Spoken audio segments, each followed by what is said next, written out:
O jornal O Estado entrevista o médico Ronaldo Laranjeira.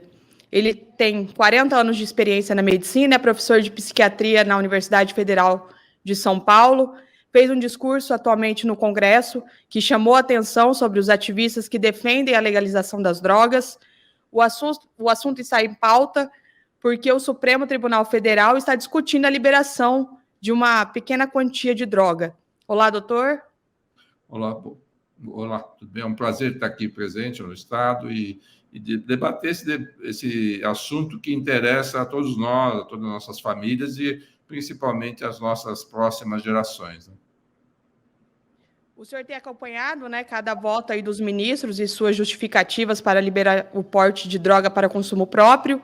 No Congresso, o que chamou a atenção no seu discurso foi que os magistrados estão sendo influenciados pelos ativistas das drogas. Quem são esses ativistas e como eles influenciam na sociedade? Olha, os ativistas eles vêm se cultivando uma narrativa de que a luta contra as drogas falhou terrivelmente no Brasil e a única alternativa seria você legalizar todas as drogas, porque você resolveria a maior parte dos problemas. Você resolveria o crime organizado, você não teria mais ninguém nas prisões devido ao uso de drogas. Então, é uma narrativa meio fantasiosa, né? E que tem apelo para as pessoas que acreditam nisso, né? Acreditam que, às vezes, a questão da droga é uma questão de liberdade individual, que as pessoas teriam interesse, teriam o direito de usar drogas enquanto elas pudessem fazer isso sem nenhuma interferência do Estado. No entanto, então, quem cultiva essas ideias são os principais jornais do país, a Folha de São Paulo, o Globo, a própria Rede Globo. Não, existe uma cultura na mídia, muitas mídias, né? Pode não ser toda a mídia, né? Mas é uma cultura mais ou menos bem solidificada que defende isso. Se você for ver as matérias desses veículos de comunicação, você vai ver ali a origem dessa ideia de que, a legalizar, vamos resolver os problemas. E isso eu acredito que tenha contaminado, né, essa ideologia, né, esse ativismo, né, pela legalização, absolutamente contaminou os membros do Supremo Tribunal Federal, que, de alguma forma, fazem parte dessa elite que valoriza essas ideias e não tem sintonia, né, com o que acontece nos países que efetivamente legalizaram as drogas, né? Especialmente Estados Unidos e Canadá.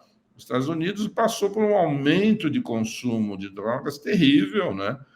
A ponto de 44% dos jovens americanos estarem consumindo maconha, com prejuízo na parte de memória, de atenção, de concentração, né? Uma parte substancial da juventude americana está perdendo competitividade, né? Está perdendo a iniciativa num mundo complexo como o nosso, né? Então, esse é um grande aspecto que os votos dos ministros do Supremo Tribunal Federal nem contempla, passa ao largo, né? Por isso que uma das coisas que eu falei, eu tenho vergonha desses votos dos ministros do Supremo Tribunal Federal, que eles não levam em consideração o que já está acontecendo nos países que legalizaram as drogas, né? Basta ir em qualquer cidade americana, na Califórnia, no mesmo de Nova York, que você vê maconha para todos os lados. Você vai no supermercado, você vai no shopping center, você vai nas ruas e também nas escolas, né? Então, esse aspecto da realidade que já está acontecendo, os ministros supremos não levam isso em conta. Então, são votos com grande repercussão no futuro da sociedade brasileira e que está sendo votado de uma forma ideológica empobrecida, né? Eu, como li os votos dos ministros, eu acho que é uma narrativa absolutamente empobrecida da realidade das drogas no Brasil. Eles são, obviamente, especialistas no direito, né? Mas do ponto de vista de saúde pública é de uma pobreza, né, intelectual muito grande, né? E é por isso que me oponho, eu e muita gente se opõe a esse ativismo do Supremo Tribunal Federal. E o outro lado disso é que, felizmente, o Congresso Nacional, e nessa reunião que eu estava no Senado, o presidente do Senado se opõe também a esse ativismo do Supremo Tribunal Federal, assim como a maioria dos senadores, que estavam lá, mais de 25 senadores que estavam ali naquela reunião e se opõem, né? Nenhum senador que é favorável à legalização se manifestou, se é que existe alguém, porque a maioria dos eleitores, a maioria dos cidadãos do Brasil se opõem. Eu já fiz pesquisa. O senhor fala em 70%, né? 70% é contra a legalização, né? No mínimo, né? Quer dizer, 70% são pesquisas que o próprio Datafolha, né, da Folha de São Paulo, fez e mostrou que pelo menos 70% se opõem à legalização. E mesmo o próprio Datafolha se surpreendeu quando eles fizeram uma amostra só de jovens, que também os jovens se opõem na faixa aí de 70% à legalização. Né? Mas dos estudos que eu fiz, que usou um outro tipo de amostragem, né? Está na faixa aí de 85%. Né? Então, você tem esses dois mundos, né? O mundo do ativismo, né? Que é um mundo que tem mais verbalização, tem acesso aos meios de comunicação, os intelectuais, né? Chamados intelectuais, que acabam verbalizando, e aí a gente fica com a impressão que todo mundo defende a legalização. Quando você faz pesquisa e conversa no dia a dia com as famílias, as pessoas falam, será? Será que é o melhor? Né? O que não está acontecendo nos Estados Unidos. Né? O número de usuários aumentou e é um detalhe que é importante saber, que o crime organizado, né, o tráfico também aumentou. Então, você vai fazer uma medida em que vai facilitar o consumo de drogas entre os adolescentes e vai facilitar a vida dos traficantes, né? Porque você estabelece, se é 30 ou 60 gramas de maconha por dia, que a pessoa possa carregar sem ser presa, bom, aí você está facilitando a vida do traficante, porque todo traficante, pequeno traficante, vai estar fornecendo e está exportando abaixo desse volume. Você vai estar fazendo isso, e aí por que vai ser impedido você de entrar numa escola com 30 gramas de maconha? Porque aí, ou de qualquer droga. Aí você legaliza o tráfico, né, o pequeno tráfico, e legaliza o porte em todas as situações. Né? Por que a pessoa não pode entrar na escola com 30 gramas de maconha? Por que não vai no supermercado, no shopping center, em qualquer local público com essa quantidade de maconha? E também não é um detalhe, né? Mas se você for ver, o Supremo estaria legalizando o cigarro de maconha ou o cigarro eletrônico de maconha. A gente tem que ver que esse mercado do tráfico ele é dinâmico, né? Então, você já tem o cigarro eletrônico de maconha, que você pode fumar como se fosse um cigarro comum, né? Um cigarro de nicotina e tendo altas concentrações de maconha, né? Então, esse é um passo, né, que o Supremo está esboçando que não tem ideia. Eu acho que eles são absolutamente ingênuos, né, no mercado de drogas ilícitas, né?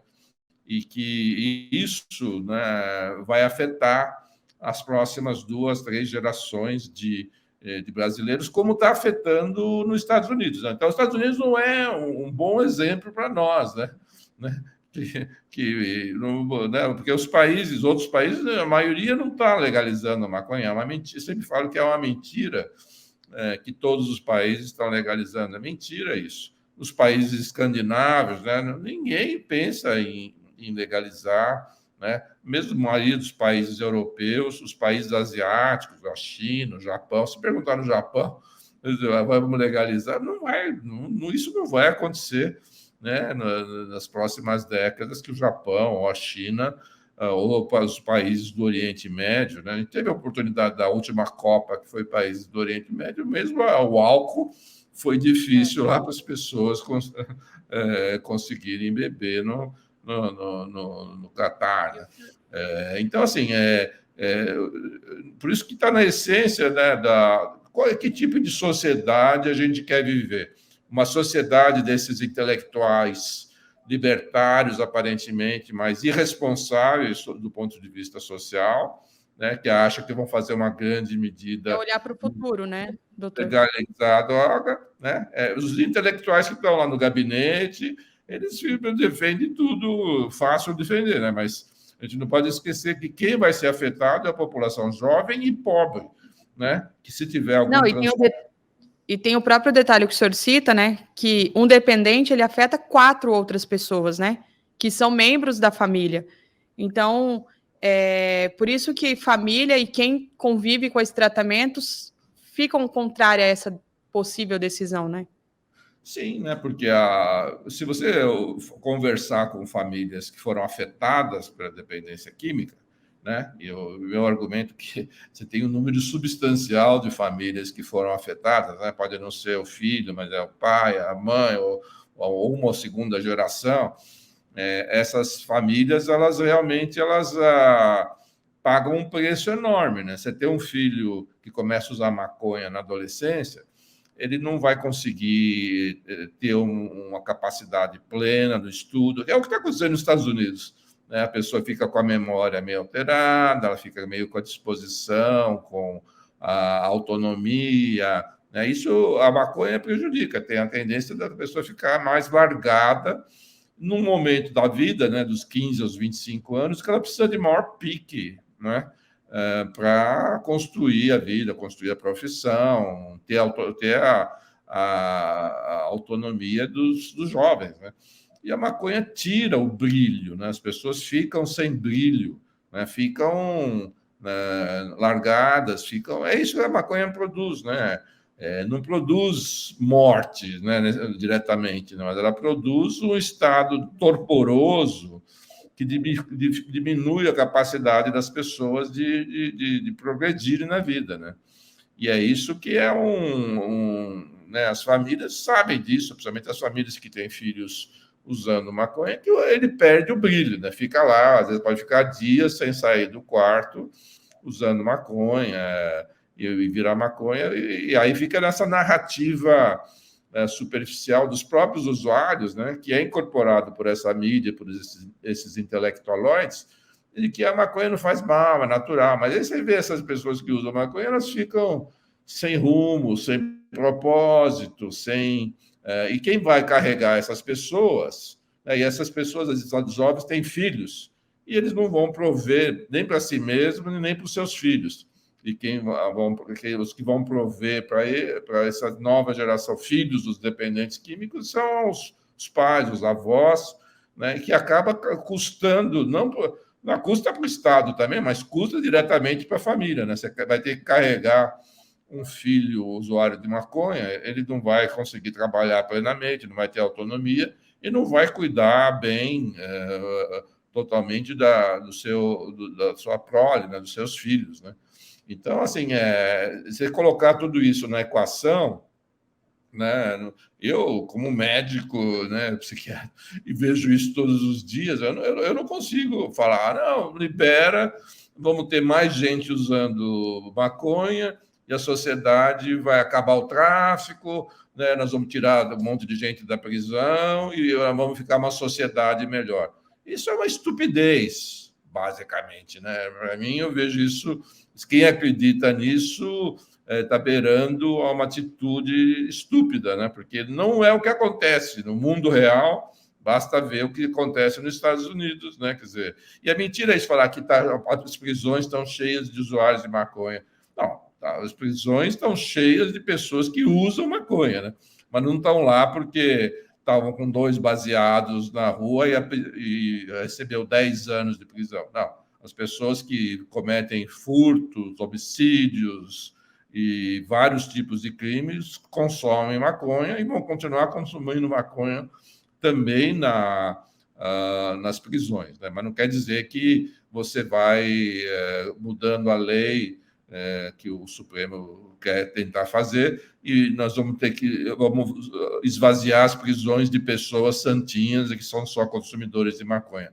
Isso faz parte da narrativa que, para mim, é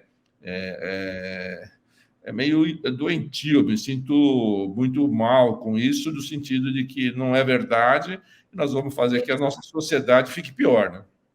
E eles tratam como se fosse um problema só de segurança pública ao dizer isso, né? E a dependência química, ela não está ligada só à segurança pública, né? Ou nem está ligada à segurança pública, e sim mais a segurança pública, desculpa, mas sim a saúde pública, né? Sim, assim, não tem nenhum dado, isso é mentira de falar que nós estamos encarcerando pessoas pelo fato delas serem usuárias de maconha ou qualquer outra droga. Basta a gente ver aqui na própria Cracolândia de São Paulo, tem milhares de pessoas usando crack nas ruas de São Paulo e ninguém ali é preso porque está consumindo crack. Ele pode eventualmente ser preso porque ele agride alguém ou comete furto ou qualquer outro tipo de ato como esse, mas não por ser usuário. Mesmo pela lei que existe, que está vigindo no Brasil, o fato de você ser usuário não está na lei que você vai ser preso por ser usuário, né? Então, tanto que os usuários, quando a polícia prende algum usuário, nem leva para a delegacia, que seria uma medida a ser feita, porque às vezes não compensa o custo, né? Mas falar que as prisões vão ser esvaziadas por causa de que você tolera o porte é uma grande bobagem e faz parte da narrativa de convencer as pessoas, às vezes desavisadas, né, de que a legalização vai resolver problemas. Do meu julgamento, a legalização proposta pelo Supremo Tribunal Federal, ela vai criar mais problemas, aumentar o número de usuários, vamos dar o número de usuários entre a camada mais pobre da população, que não vai ter, dentro de uma sociedade mais complexa, que requer que os jovens tenham mais autonomia, mais formação, mais escolarização, isso vai ficar pior. Então, os que vão ficarem pobres vão ficar mais pobres e com mais dificuldades de ter autonomia, de se inserir no mercado de trabalho. E, além disso, nós vamos estar estimulando, facilitando a vida do crime organizado, né? O Supremo Tribunal Federal, lógico que eles não têm essa visão, mas para o crime organizado, essa mudança legislativa seria sopa no mel, né? Porque você estaria tirando a polícia do pequeno tráfico, né? E não existe um pequeno tráfico desconectado do grande tráfico. Hoje, o grande traficante, ele tem uma série de formiguinhas que escoam a droga, né, no dia a dia. Então, você vai estar facilitando o tráfico, né? Não existe... A gente divide, né, entre pequeno e grande tráfico por questões didáticas, né? Mas, no fundo, no ponto de vista da lógica, né, do mercado da droga ilícita, é um crime organizado que controla desde o pequeno traficante que vende ali num Uber, na moto, né, num delivery de drogas, né, isso tem no Brasil inteiro, né? Esse pequeno tráfico está conectado ao grande tráfico. Se prevalecer a ideia do Supremo Tribunal Federal, nós estaremos legalizando o tráfico, né? Não posso nem falar que é pequeno tráfico. Na prática, você está legalizando o pequeno tráfico, mas você está, de fato, beneficiando o grande traficante, que aí ele não vai ter, né, as suas formiguinhas do tráfico sendo presas por por uma quantidade de maconha ou outras drogas, né? Então, é isso que está em jogo, né? E por isso, qualquer pessoa que analisa por mais que 5 minutos isso, ou que não tenha uma convicção ideológica distorcida, é isso que eu acredito, né? Que as pessoas têm uma visão ideológica de que o mundo vai ficar melhor com a legalização de várias drogas, inclusive a maconha. Eu não consigo ver isso, né? E teremos mais trabalho e teremos mais um fator, né, para que as pessoas para saírem da pobreza, saírem né, terem uma construção individual mais vigorosa. A maconha vai ser mais um fator para as pessoas não saírem dessa condição de dependência, né? O fato que mais se discute é a quantidade. Quando se fala em 30, 60 ou 100 gramas para consumo, não se resume apenas na maconha. Há grandes efeitos com essa quantidade em outras drogas? Então, o voto inicial, né, do Gilmar Mendes era que, de alguma forma, ele legalizava da prática todas as drogas, né? Agora, talvez esteja aí mudando para legalizar porções de maconha. Mas você entende? Se você colocar 30 gramas, né, de que maconha nós estamos falando? Né? Nós estamos falando de uma maconha que é a maconha mais simples, que tem uma concentração de 5% de THC, que é o princípio ativo da maconha. Nós estamos falando do skunk, né? Por exemplo, skunk é uma maconha mais poderosa, que tem 20%, né? Então, os votos do ministro não levam isso em consideração, né, de achar que maconha é tudo igual, né, tudo uma maconha fraquinha, que não é essa a realidade do mercado ilícito da maconha, é um mercado dinâmico, tem novas cepas, tem dezenas de novas cepas da maconha com concentrações muito mais fortes.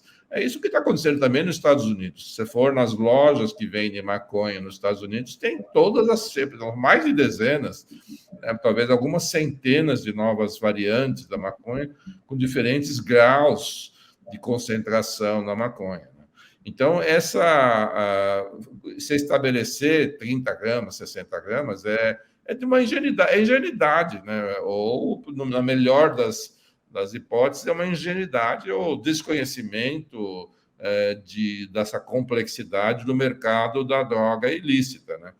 E por isso que eu acho que estabelecer quantidades é uma bobagem total, né? Porque se você 30 gramas de skunk, por exemplo, né, que é a maconha poderosa, ele é uma droga pesada e que 30 gramas se ele entrar numa escola com 30 gramas de skunk, né, você pode intoxicar a escola inteira, né? Ou num supermercado, ou no estádio de futebol, 30 gramas de skunk causam um dano substancial, né? Então, por isso que o voto dos ministros supremos é pobre, muito pobre, não tem talvez nome talvez melhor para descrever isso aí. É pobre frente à complexidade do mercado das drogas, né? Com o intuito de resolver o problema, eles vão criar um grande problema e vai facilitar o tráfico, né? O tráfico ele é muito dinâmico, né? A gente tem que entender isso. O tráfico ele é muito bem assessorado, né? E cria novas formas de maconha, né? Novamente o exemplo dos Estados Unidos, as lojas que vendem maconha nos Estados Unidos são centenas de novas cepas, de novos nomes da maconha. É um mercado absolutamente complexo, que, inclusive, né, desculpe salientar isso, o cigarro eletrônico de maconha. Eu acho que isso aqui vai fazer um estrago na nossa sociedade substancial. Por isso que eu insisto sempre nesse aspecto, porque é um dispositivo pequeno que custa, sei lá, 100, 200 reais e que você pode fumar maconha altamente concentrada com um efeito completamente diferente do que fumar um cigarrinho de maconha aqui e ali. E isso,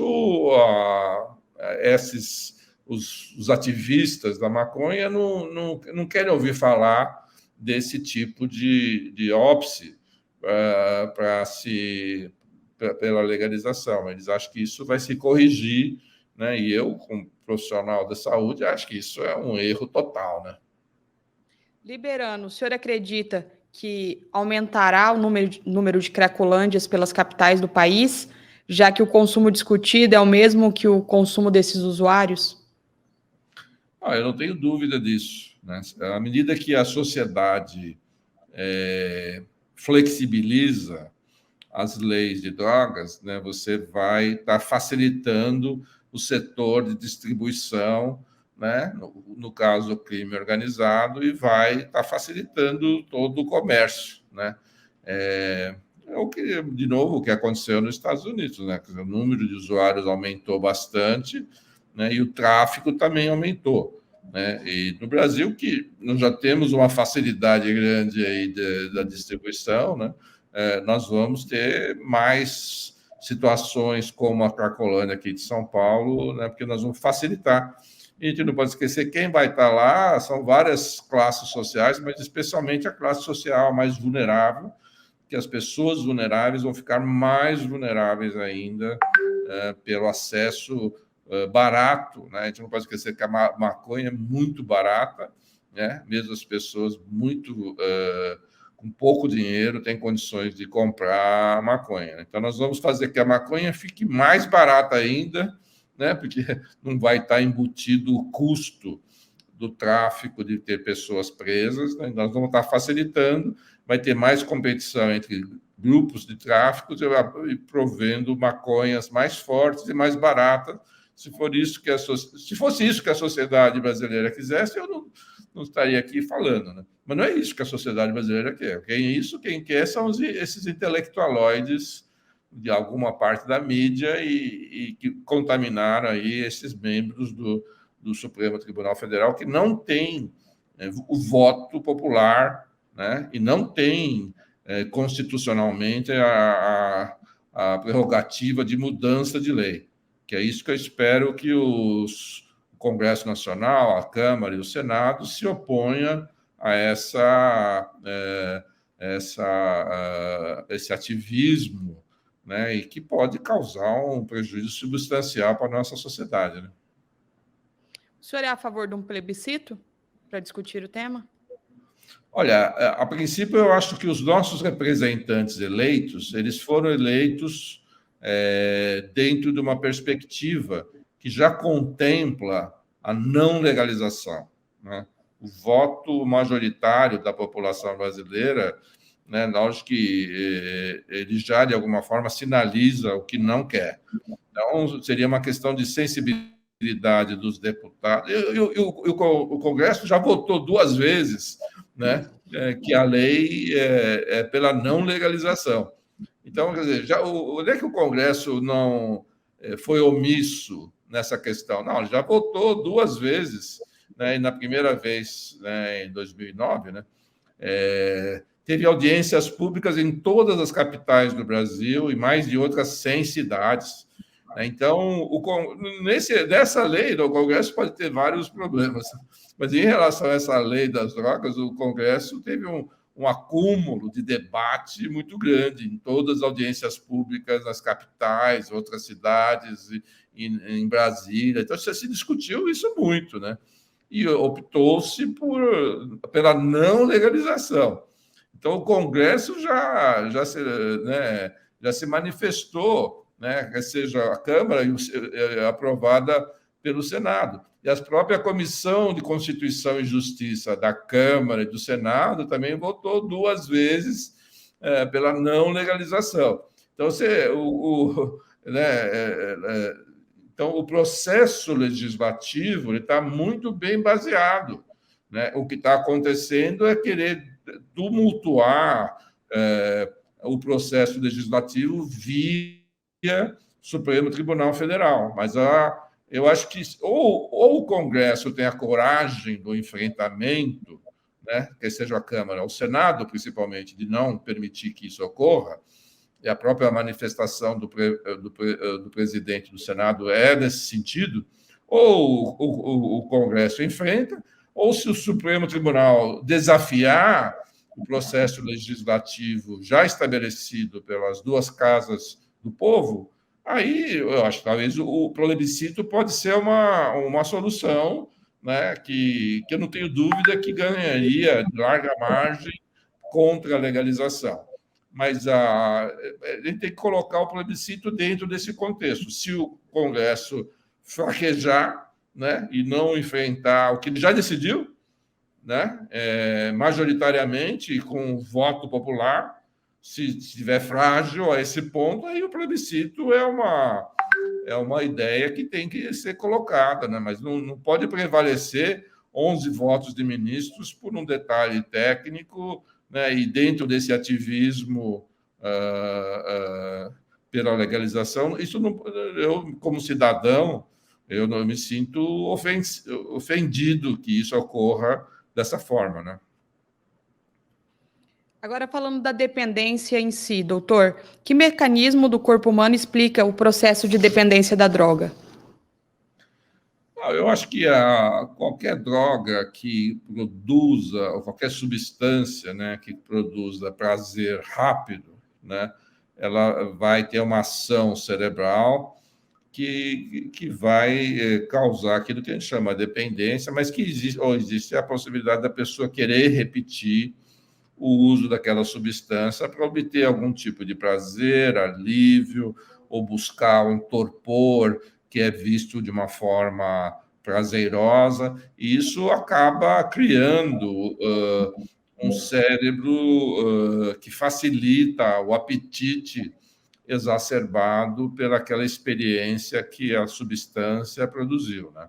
Então, o órgão realmente que faz com que esse apetite pela droga se fique mais intenso é o cérebro, em várias regiões, já está bem mapeado, né, a região do cérebro responsável pela esse apetite ou pela dependência química, o nome que você quiser usar, né, mas o fato é que se você usar uma droga que tem um efeito imediato prazeroso, né, por mais diferente que seja, né, o prazer da maconha é diferente do prazer da cocaína, que é diferente do prazer do álcool, mas ele acaba tendo em comum algum tipo de prazer por torpor, é um misto de sensações e que desregula o cérebro a ponto do cérebro querer mais, querer ter esse apetite a mais. E é isso que o fenômeno da droga não é só uma questão de liberdade individual, né? As pessoas quererem fazer o que quiserem, né? Mas a droga ela muda o apetite, muda a compulsão pelo uso, né? E por isso que as pessoas às vezes continuam usando, apesar de todos os problemas familiares, profissionais, de perdas de oportunidade que o consumo de drogas traz para a pessoa, para os 4 familiares afetados pelo uso da substância. Então, é um fenômeno complexo e que você deixar não é só uma questão de liberdade individual, é uma questão que o cérebro vai ficando progressivamente doente e a pessoa vai perdendo a liberdade, né? O usuário de droga ele perde a liberdade de não usar, né? E é por isso que uma parte desse debate que a gente está tendo aqui é por isso que a dependência química ou o uso de substância vai mudando, né, a liberdade das pessoas de não usarem e priorizarem outras coisas, né? O usuário de drogas acaba priorizando o uso de drogas do que cuidar dos filhos, do que ter uma profissão, do ganhar dinheiro, de ter uma autonomia familiar. Isso não vira mais prioridade para muitas das pessoas que usam drogas, e isso é que está na essência aí do debate. Que tipo de sociedade você quer? Pessoas que valorizem o consumo e o torpor, né, de várias formas que a droga produz, ou você valoriza uma sociedade que busca autonomia, né, busca a autonomia dos indivíduos e que ela possa valorizar as pessoas significativas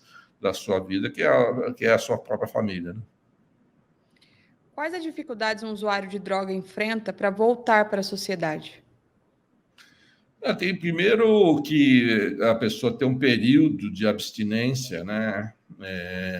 Esse é um debate enorme no sentido se a pessoa vai continuar usando drogas e vai voltar para a sociedade. E a sociedade a própria pessoa que usa droga, a sociedade vai se você tem um cargo, né, um emprego, e a pessoa é usuária de drogas, ele vai perder eficiência, não vai render o que é uma pessoa sem uso de drogas. Então, a pessoa vai ter que se convencer de que ele precisa parar de usar para poder ter uma vida plena. Ele pode até ser usuário, conseguir emprego, mas o rendimento cai, né? E se o empregador, né, quem quer que seja, vai arcar com esse risco de ter um dependente químico exercendo tarefas complexas, uma sociedade complexa, né? É uma coisa que é difícil. Então, é uma dificuldade a mais. E não tem um direito de usar drogas, né? As pessoas não têm um direito. E o empregador ou as pessoas que vão estar dividindo o espaço de trabalho, ela tem que saber que o usuário de drogas ele tem um elemento de instabilidade ali, né? Então, o primeiro desafio do dependente químico é parar de usar a droga, né? E reconstruir a vida profissional, reconstruir a vida de autonomia plena, né? A droga sempre vai dar alguma autonomia, mas não vai ser plena, né? Então, não sei se isso a sociedade muda, porque você não entraria no avião se o piloto estivesse chapado de maconha, né? Você não entraria num carro se a pessoa estivesse intoxicada do álcool, né? Você não daria seu filho para ser cuidado por um médico entorpecido pelo uso da maconha.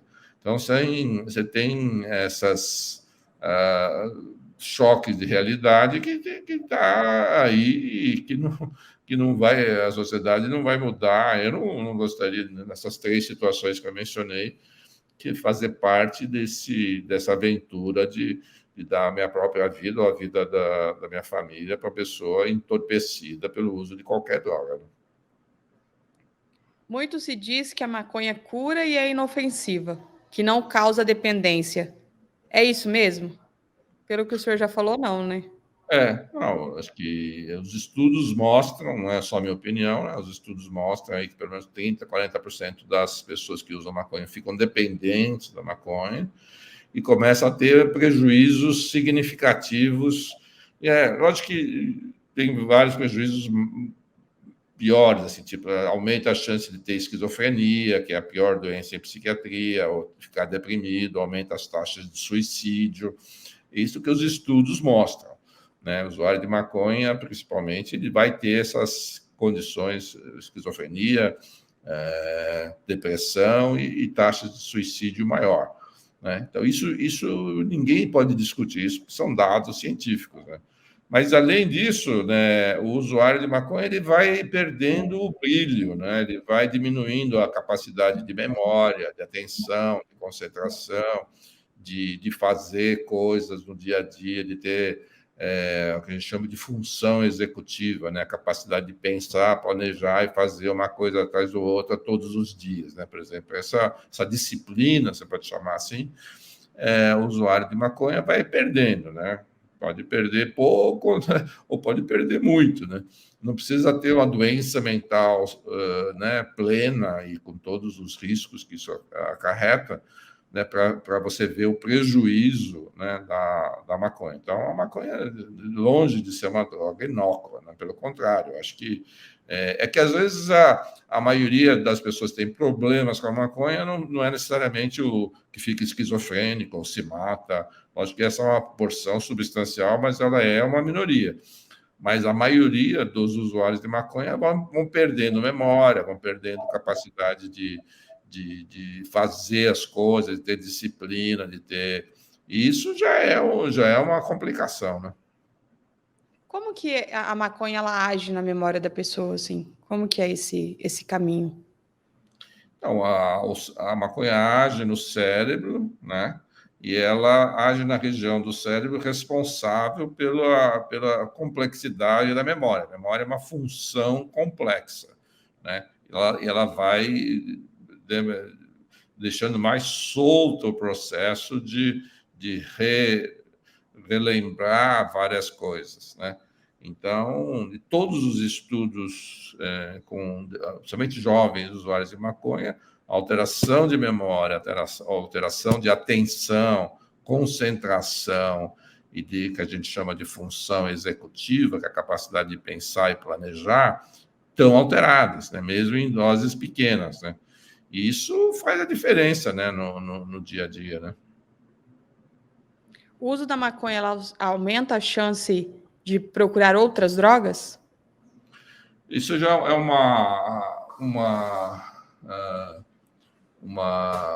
um debate enorme, né, que já acontece há muitos anos e que a evidência maior é que sim. A resposta mais simples é que sim, né, aumenta a chance ou de mudar para uma droga mais pesada, mas, no meu modo de ver, o que mais acontece é a pessoa muda da formas mais leves de maconha para formas mais concentradas da maconha, como eu falei, o skunk e até o cigarro eletrônico, né? Então, acho que é um apetite que vai ficando mais intenso à medida que a pessoa vai ficando mais dependente, né? A legalização, ela pode favorecer o acesso antecipado a crianças e adolescentes? É o que está acontecendo nos Estados Unidos, né? 44% dos jovens nos Estados Unidos, nunca teve isso na história recente dos Estados Unidos, aumentou o consumo. Vai aumentar, não é o cara de 40 anos, 50 anos que vai aumentar o consumo com a legalização. Quem vai aumentar é a pessoa jovem, o adolescente, né? Então, acho que isso é o que vai acontecer, né? Quem defende o plantio da maconha costuma dizer que há pesquisa sobre os benefícios de elementos da planta para algumas doenças. Isso é real? Olha, saiu uma revisão da semana passada, né? Agora, no final de agosto de 2023, do British Medical Journal, que mostra que o benefício médico da maconha é muito pequeno, né? Obviamente, alguns quadros de epilepsia em crianças, né? E ela vem sempre muito carregado de efeitos colaterais, né? Então, essa maconha terapêutica está longe de ser alguma coisa que justificaria a gente investir tempo, dinheiro, energia e serviço público para que achar que formas de maconha vai ter efeito grande em causas médicas relevantes, né? Teoricamente, quando a pessoa ansiosa fuma maconha, ela fica relaxada. Isso é mito? É verdade? É isso que faz a pessoa ter a dependência? Essa sensação de... É mito, né? Porque o álcool também, quando a pessoa tem um quadro de ansiedade e bebe, ela vai ficar transitoriamente relaxada, né? Mas todas as evidências mostram que uma coisa é o efeito agudo imediato da droga, o álcool é mais tipicamente disso, mas é igual à maconha, você relaxa ali na hora que você bebeu, mas no dia seguinte você vai aumentar os níveis de ansiedade, né? Então, a maconha, à semelhança do álcool, aumenta os níveis de ansiedade, aumenta os níveis de depressão, aumenta os riscos de suicídio, né? E aumenta o risco de esquizofrenia também. Então, se tem uma droga que produz sintomas psiquiátricos, é a maconha. Então, a gente acaba valorizando mais o efeito agudo e imediato, que às vezes a pessoa entra numa zona de conforto, né? Mas essa zona de conforto ela é transitória e acaba tendo um efeito rebote pior. Quem é ansioso e fuma maconha vai ficar mais ansioso. Quem é deprimido e fuma maconha vai ficar mais deprimido. E quem tem alguns sintomas psicóticos, mesmo que não apareça muito, vai ficar mais psicótico, né? Essa é a mensagem que a gente tem que ter. Tá bom? Mudando um pouco de... o senhor precisa encerrar? Encerrar. Eu ia perguntar da cocaína, mas aí fica para uma outra entrevista. Doutor, para a gente finalizar, então, que mensagem que o senhor deixaria para quem tem um familiar na dependência química hoje? Olha, primeiro eu mostraria muita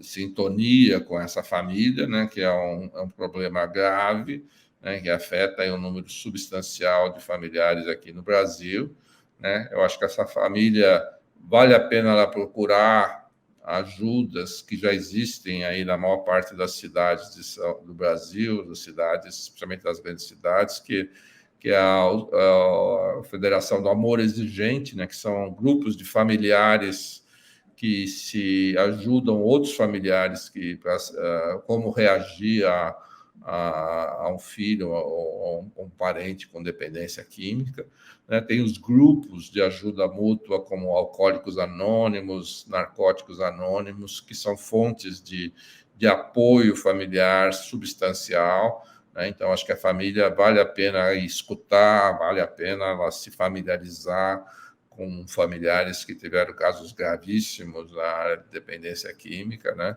E, obviamente, se ela tiver recursos e oportunidade de buscar uma ajuda de um profissional que tenha e possa orientar a família a melhor fluxo de ação. A família tem que saber que existem várias alternativas, né, que dependem de vários fatores, de acesso aos serviços que ela possa ter, ou até mesmo usar a internet, que é difícil peneirar na internet informações de boa qualidade, né? Mas ela vai ter que buscar informação, quer seja ao vivo nesses grupos que eu mencionei, ou achar informações de qualidade na internet, que não é uma coisa simples, mas ela tem condições de ela buscar essas informações. Tá bom, muito obrigado, doutor. Uma boa semana. Eu que agradeço a oportunidade aí.